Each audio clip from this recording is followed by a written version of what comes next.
Welcome to Rauta's worst to best video, this time all the way to Norway with a band called Windir.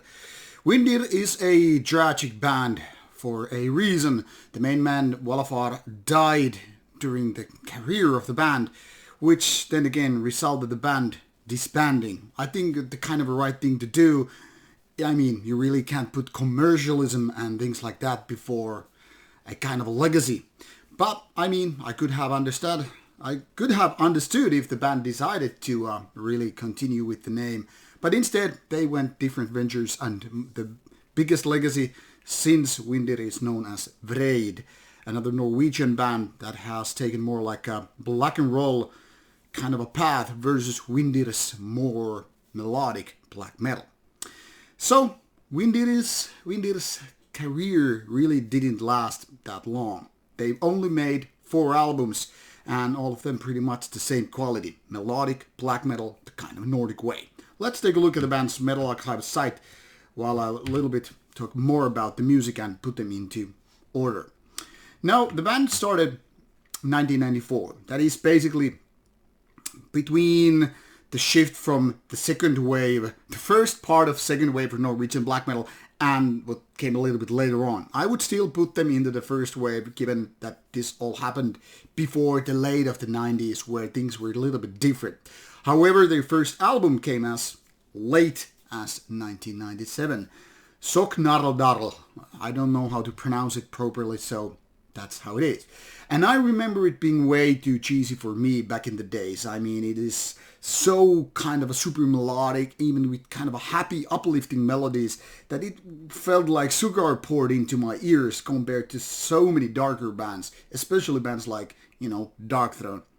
But even with the more melodic genre, Windir was definitely something different. Dissection had these evil riffs, so was with Dark Funeral, Mercury, or, from talking about Norwegian bands, Mayhem. So Windir was a little bit different, so that was actually making them quite unique. They continued with the same style with Arntor, and 2 years later, once again, 1184. Once again, 2 years later, they came Lickford. So this band came always in 2-year spans. Make an album, 2 years after, another one, and so forth. So, from 1997 to 2003, not too many years in fact, but the band was very solid. And when Walafar unfortunately passed away, that was the end of it. The ones you see here, maybe on Metal Archive side later on, well, they're kind of legacy things, compilation and whatever. But it's kind of all hard and at the same time quite easy for me to put them into my favorite worst to best order. Hardness comes from the very fact that these are roughly more or less the same style. The easy part comes that, for me it was kind of easy to figure out which one I actually like most and which one I actually like the least. But in my opinion, no matter where you start, you pretty much know with the very first or the very last album whether or not this is your cup of tea at all. They are not that different. The quality jumps are not that big. There are some, but like said, it's not like this is a band that has mediocrity and then some super good albums. In my opinion, actually, Windir goes from decent one to rather good one, and that's it. There are no super great ones for me. It's just way too melodic for that, and not in a good way, mind you. But that is just my opinion. That is not to say that you have a wrong opinion. If you like melodic black metal, go for it. Enjoy and embrace Windir. Anyway, to start with the worst, I would say it's On Tour from 1999. And the reason is this. Well, basically so many bands start with a first album, which is the basic idea, the kind of a, concept. And then you usually hone it a little bit further with the second album, but sometimes, and quite often in fact, bands go a little bit off-road, adding elements there which don't really do any good to that. And then they come back with the third album, okay, let's make amends and fix those ones. And that is, in my opinion, the typical thing to happen with Windir. Now, this is an album that had all these super melodic riffs, accordion, clean vocals and all that stuff. The kind of a Viking black metal with very, very much that melodics being present. And for me, it's way too sugary. It's like having a super diabetes after listening to this one. It's like sugar on cheese with syrup and whatever, then you deep fry it. And my like heart is going to explode because of that. Now, for people who are not too much keen into black metal but love the kind of a melodic ways, they might actually like this even more than people coming from more melodic black metal background. I don't know, but for me, this is the weakest for the reasons mentioned. Which brings me to the second last position, and that would be actually... Now, this gets tricky. That would be actually... I'm not decided. Yeah, actually I am. 1184. While this basically, made the amends, fixed the problems with the second album, and kind of got back in line with the first album, I really can't say this is better. Actually, this is as good as the first album. If there was a gun on the temple of my head saying like, pick one. Now, I could say either one, and I could still be like totally fine with it. Because really there is no big gap between this and the first one.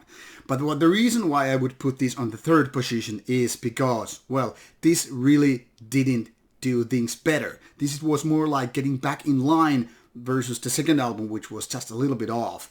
And as such, it doesn't really matter which one to go with. Technically speaking, this might be a little bit better, given the vocals and, production and all. So basically people, learn to do things better along the way they are doing the band. But if it's really better in composition-wise and all, not really. I would say very much like the lost brother of the first album. So in those terms, I think it's kind of fair to say the first album is taking the second spot, because the third one really didn't do things better. It just kept going with the same way. And obviously you can't beat that tiny little amount of nostalgia value, which is present with the first album, because this is the first album obviously I heard with Windir. I can't remember the exact year. It was probably late 90s, but could have been early 2000s. I just remember that when it came out, and I was totally going away with black metal. Doesn't matter whether it's Norwegian, Swedish, Finnish, whatever. I was looking for more and more bands, and I was consuming them like I was bulking for a bodybuilding contest, having lots of pizzas and burgers and everything. So when Windir came along, it didn't feel like a burger or pizza. It wasn't the salty food. It was like this super sugary food. And I was like, wow, I don't know if I can really like this.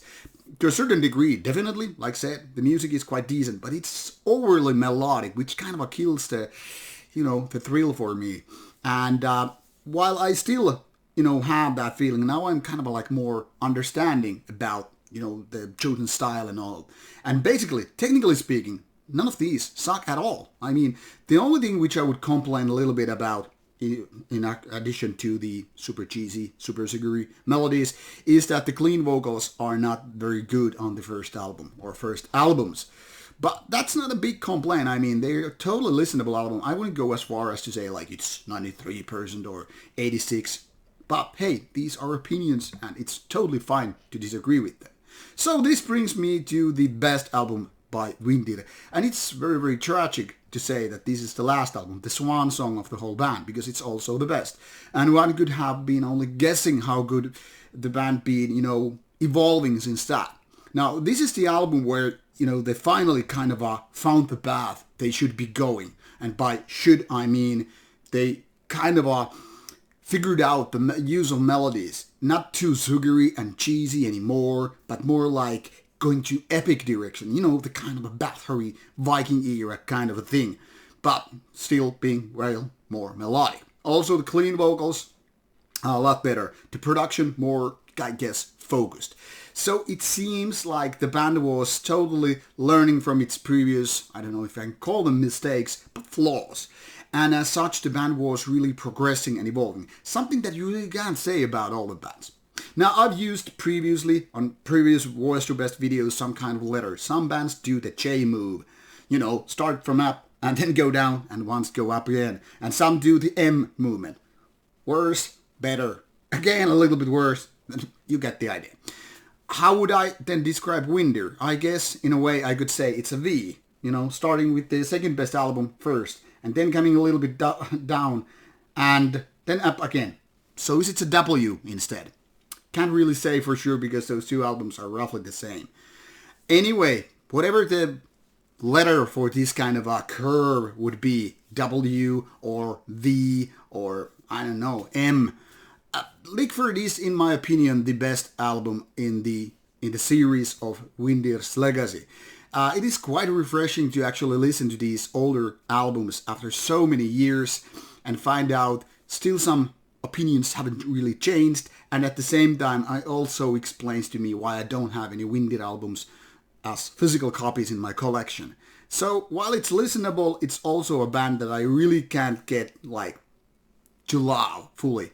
But people who have missed some good Norwegian melodic black metal, I think they should have been checking out Windir. So in case you're one of them who just loves melodic black metal but never ever heard of this band, go check it out. This could be your next big love.